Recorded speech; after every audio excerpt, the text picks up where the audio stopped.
Nang hon sai ro le. Nang ma san tu le. Lai ka composition ya chan hai.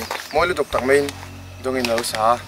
Chuanin ala chu zodi type de olaga ni dona. Man lai. Te hun la yang deu. Man lai rui ching khola ti lampang te ron ni don ni chu. Papu luai ya la ang deu style ang khan ni chu mo.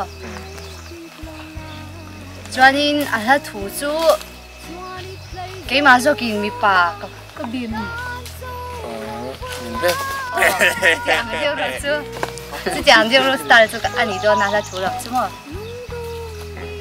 anh tiếc về là tí chong anh tôm thấy ông bây giờ anh đi thấy chú cần tôm mà ngáp chén thu thu này mày đang thèm bên đang mà bên khai này mấy